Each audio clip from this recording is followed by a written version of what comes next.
Hello everyone, my name is Carlos Garrido. Welcome to Tu Esquina Filosófica, your philosophical corner.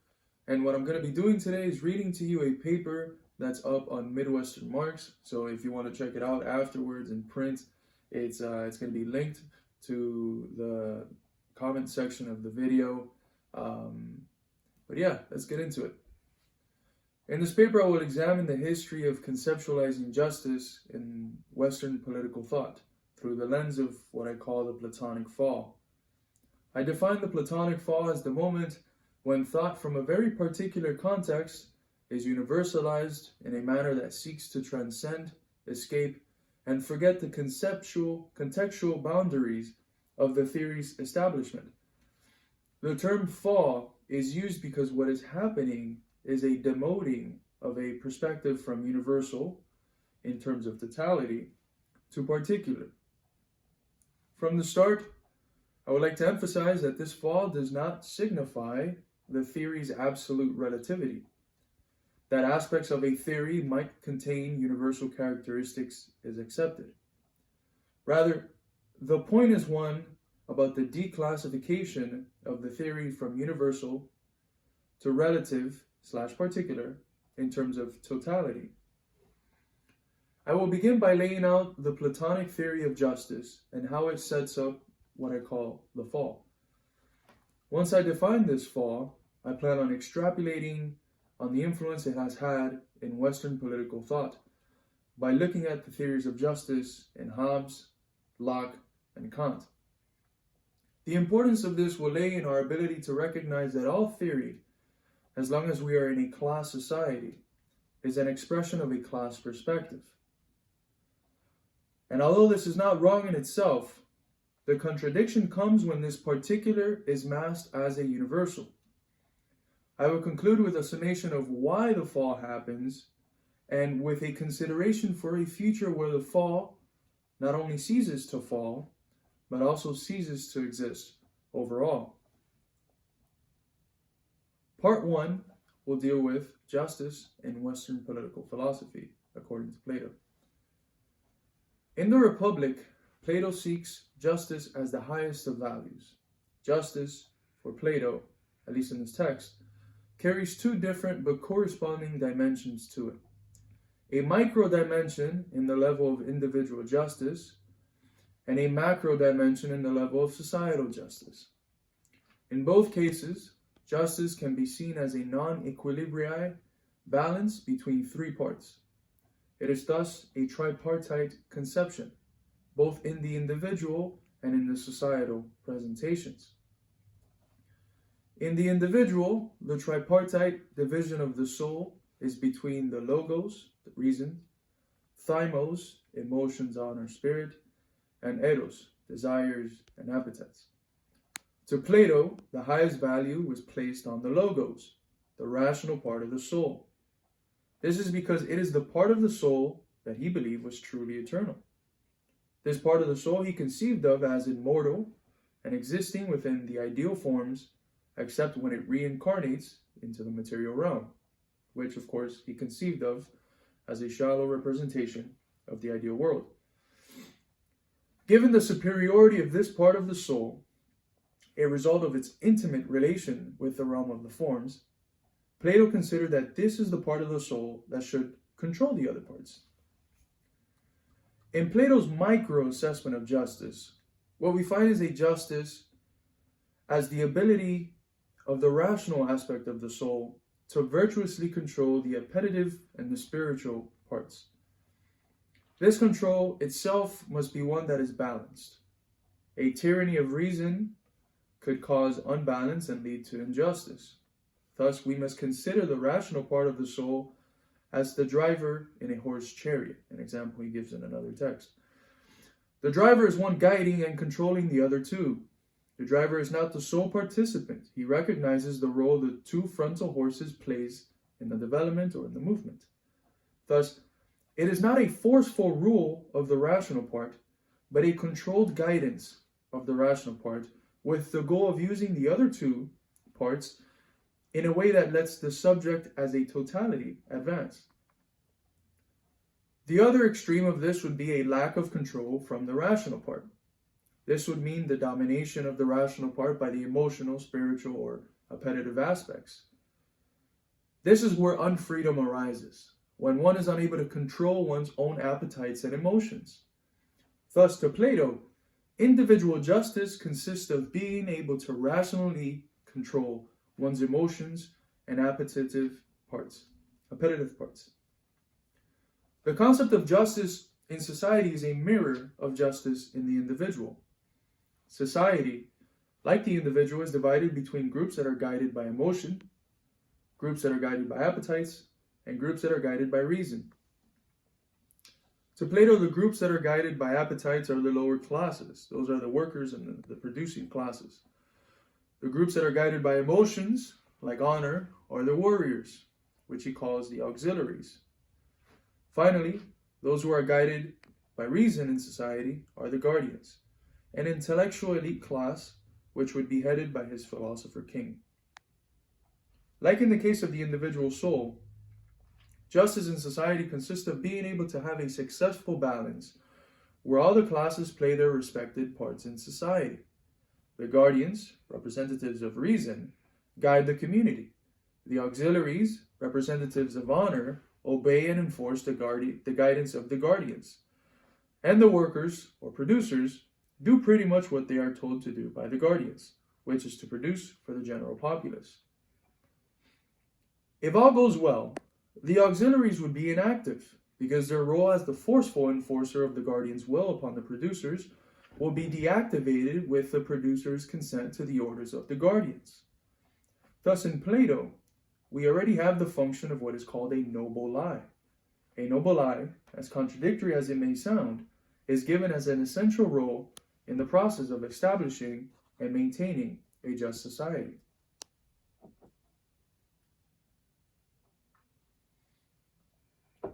Plato's Fault.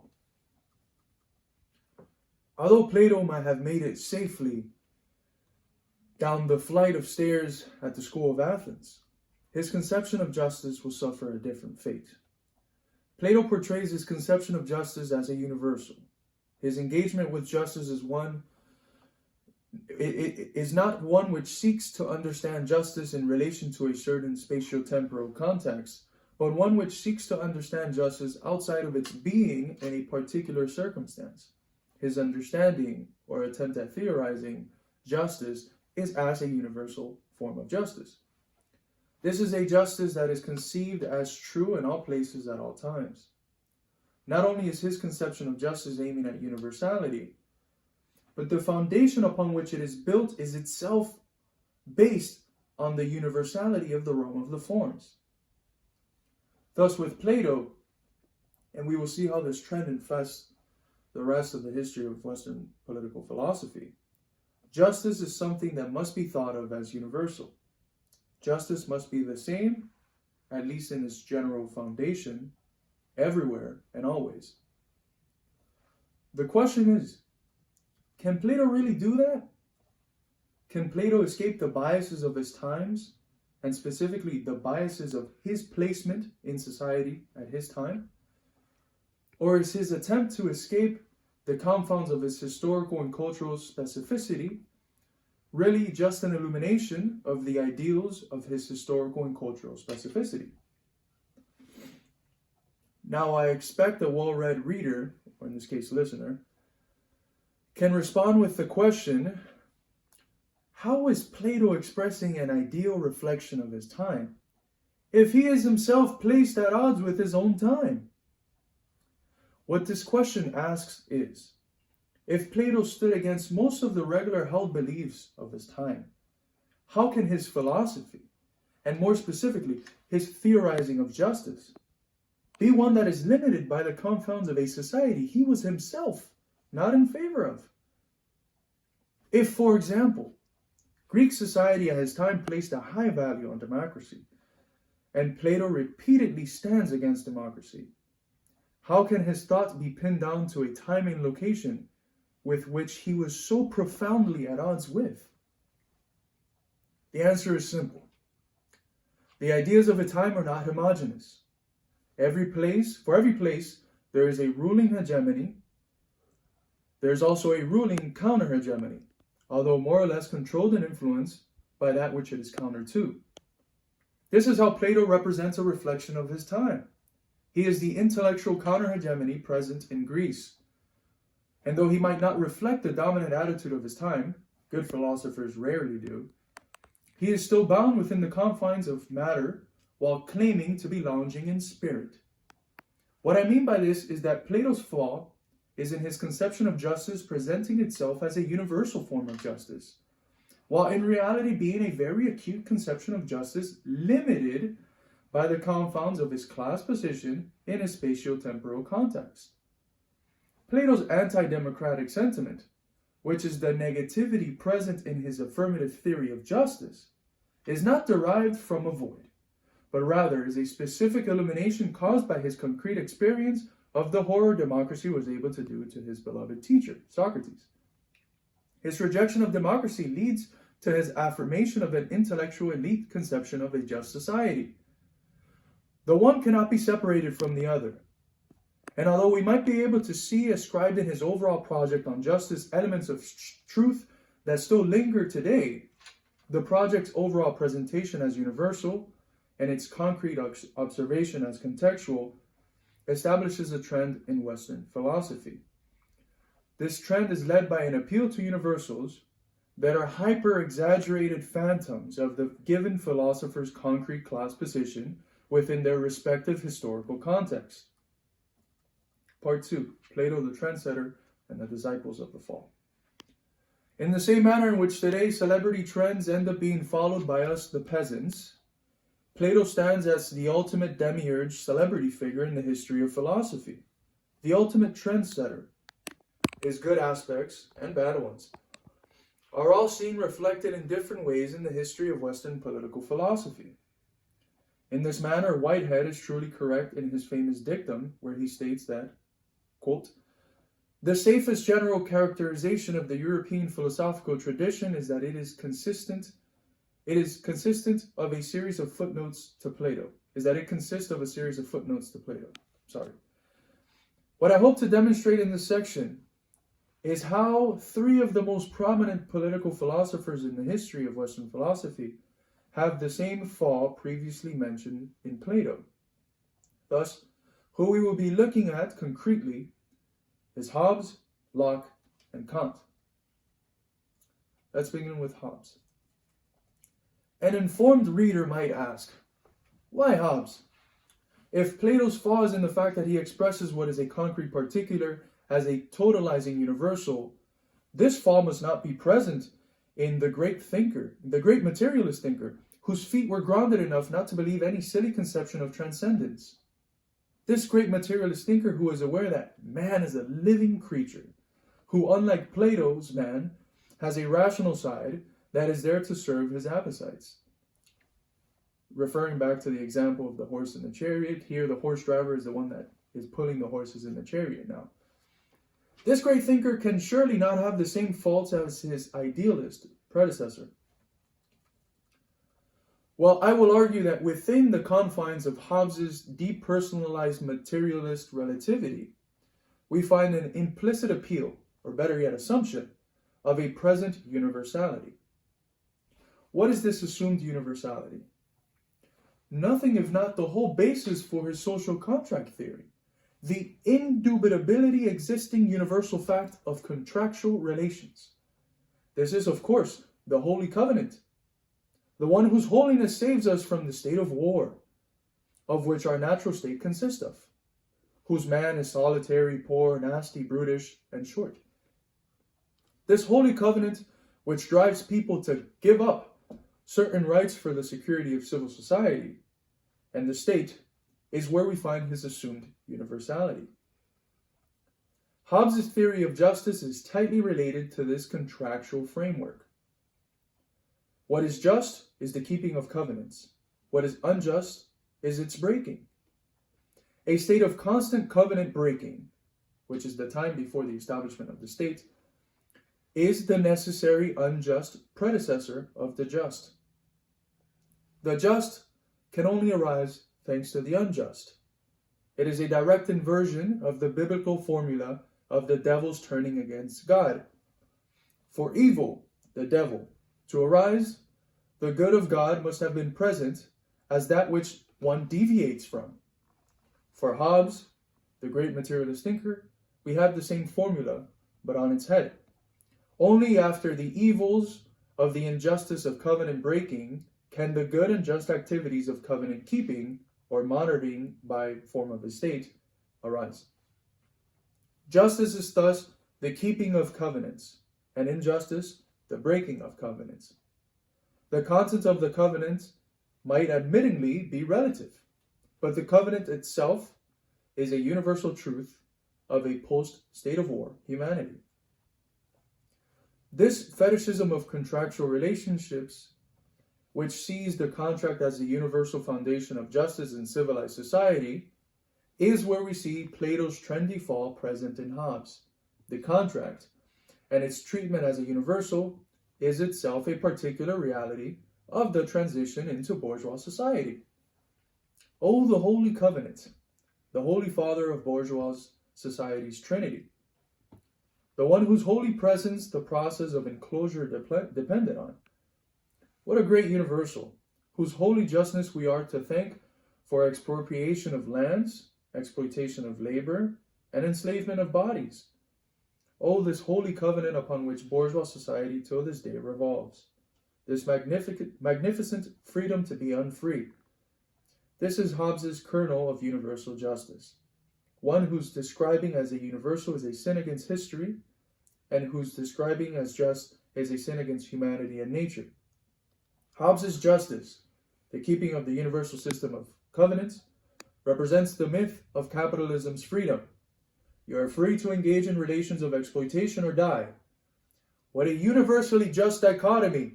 Oh, the beauty of choice and freedom in bourgeois society.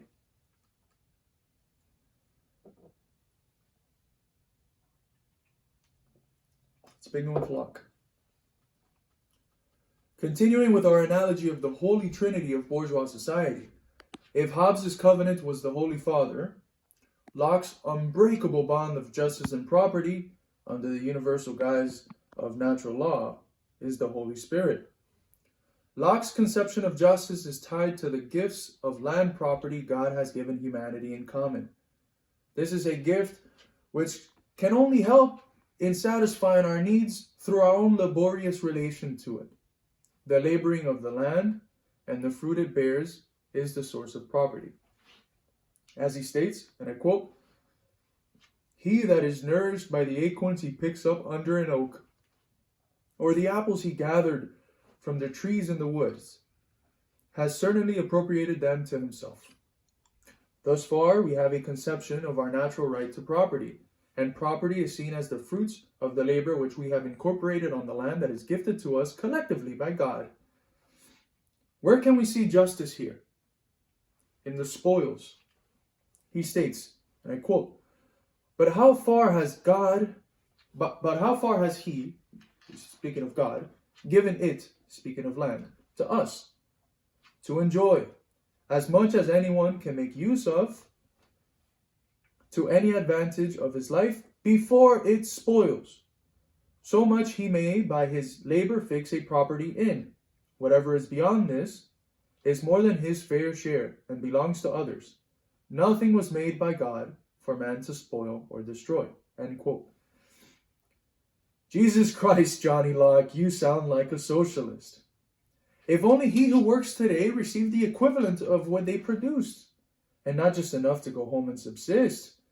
And if only the constant spoilage of unsold goods were seen as an injustice in a world where there are still so many facing necessities that are solvable by those same goods being spoiled, perhaps the world would be a more just place. But let's hold on to our horses. With the exception of Locke's right to revolution in chapter, I believe that's 19. In chapter 19 of his second treatise of government, his radicalism in relation to labor and property ends very quickly. Soon we see that those natural rights only belong to natural human beings. Thus, he can talk about vacant places in America. When he talks about this, we see that the being with the right to property is a specific kind of being, a white being. The native savage is excluded. what a Holy Spirit this justice represents. But wait, there's more. Locke finds a loophole for his spoilage law that limits our right to property. This loophole is money. He says, and I quote, "The invention of money gave them the opportunity to continue and enlarge them." He's talking about possessions here. Thus, this is end quote. Thus, money comes in as the unspoiling possession. But we must think about this critically and go beyond money itself. This level of the beyond that delves in the realm of property that does not spoil is capital. What a wonderful invention. A possession that not only does not rot, but on the contrary, continuously reproduces itself. Capital, whose life is constantly rejuvenated by the slow deaths of those who rejuvenate it. Here we see that although John Locke's initial positioning might seem radical, it transforms very quickly into what is perhaps the most influential of the early philosophical justifications for the development of capitalism. The man whose conception of justice is inextricably tied to the universal natural right of property is neither universal nor just. It suffers the Platonic fall of universalizing the particular spirit of the epoch, specifically from the up-and-coming bourgeois class. As with Hobbes, considering this doctrine universal is a crime against history, and considering it just, a doctrine so tied to global pillage of lands and bodies and capitalist expansion, is a crime against humanity. Even his declaration of the right to revolution, whose radicalism was truly ahead of his time, and was one of the most overwhelming inspirations for our project as a nation, is itself not a universal right at all, but the right for the political emancipation of the bourgeois class from the clamps of the privileged aristocracies.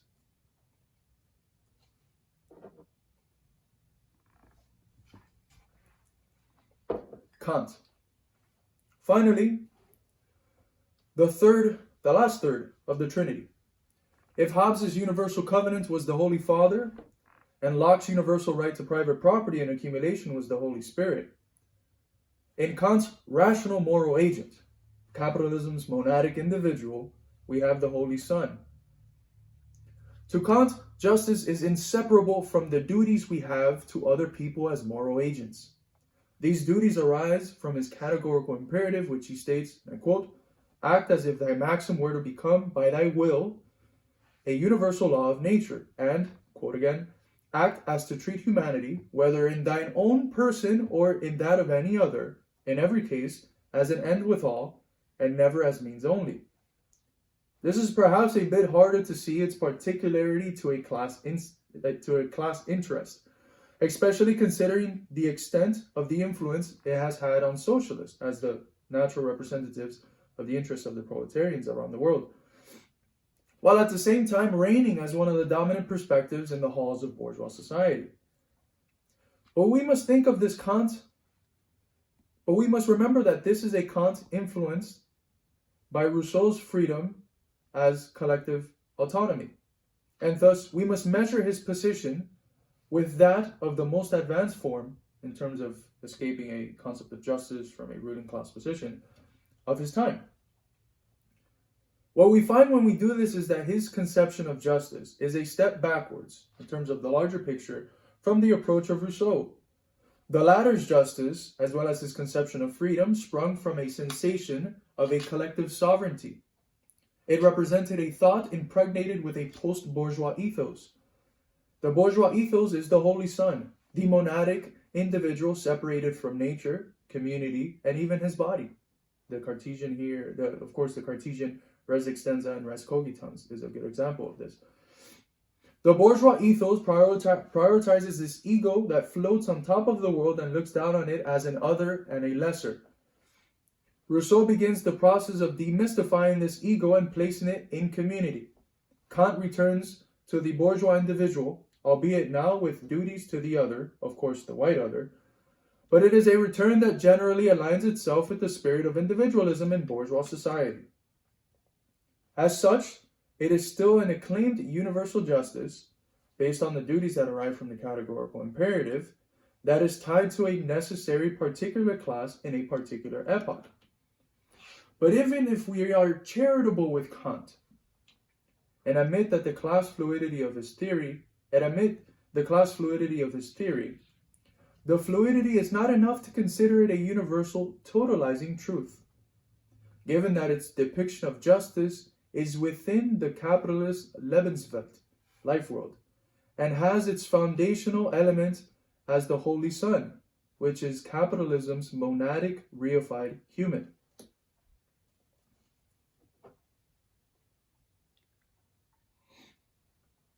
Concluding remarks. In conclusion, what we have found here is that the history of Western political philosophy is plagued by the original Platonic sin of universalizing theories that stem and are necessarily tied to particular spatio-temporal context. This is a sin whose presence has been felt in even the most staunchly materialist thinkers the West has produced. Through the analysis of Plato, we established the genesis of what becomes the central trend in Western philosophy. Through our analysis of Hobbes, Locke, and Kant, we have materialized our conclusions of Plato's trend by showing that whether in their outright conceptualization of justice as a universality, or in their hidden universal assumptions behind their relative theory of justice, the history of the greatest thinkers in Western philosophy is synonymous with the history of the greatest thinkers of the ruling classes in certain epochs. What I have hoped to prove here is that all philosophizing in general, and philosophizing of justice in particular, is always philosophizing from a class position. A class position that we may certainly attempt to abandon, but one whose leap out of will necessarily land us in another class position within the existing class structures of society. Thus, you can have an Engels whose class position is bourgeois, but whose class thought is proletarian. Just like you can have a Marx whose class position is petty bourgeois and intelligentsia, but whose class thought is proletarian. In class society, all thought is class thought. This is something that only those who represent the proletarian class, or more generally the working mass, seem to understand. This is not to say that there are not advancements in the process of discovering universal truths about justice. There definitely can be. Rather, what I am attempting to say is that a universalizing and totalizing way of thinking about justice that stems from class society will always be merely the justice of the class the author identifies and thinks from. Universal justice can only become a totalizing cognitive reality when justice loses its class chains, which is to say, only in a classless society can universal justice be conceived of. Only then can the perspective of the thinker be a truly human perspective and not just a class perspective. Therefore, only then can a theory of justice that includes all be possible. The paradox is this. Given that our theorizing of justice necessarily stems from the presence of injustice, a truly universal theorizing of justice will become impossible in the same instance in which it becomes possible. When it is possible to speak of universal justice in a classless society, we will lack the language to speak of the affirmative justice because we would be missing from experience its necessary negation, injustice. Thus, justice is in a dialectical position of never fully being or not being, but always becoming. When justice can be thought of in its full being, not only would such a task not be necessary, but it would be linguistically impossible because of our inability to question ourselves about justice in a state where there is no injustice. Thank you all for watching. I hope you enjoyed. Like I mentioned at the beginning of the video, if you want to read it, if you want to see the citations that I pulled from the different philosophers, or if you want to use my article itself for your works or whatever, the link to the article is in the comments section. I hope you enjoyed this. If you think anyone else that you know might enjoy it, please share it around and help us expand this channel. And like always, thanks for watching. Like, comment, subscribe, and all the other stuff you know. You know what to do. Thank you.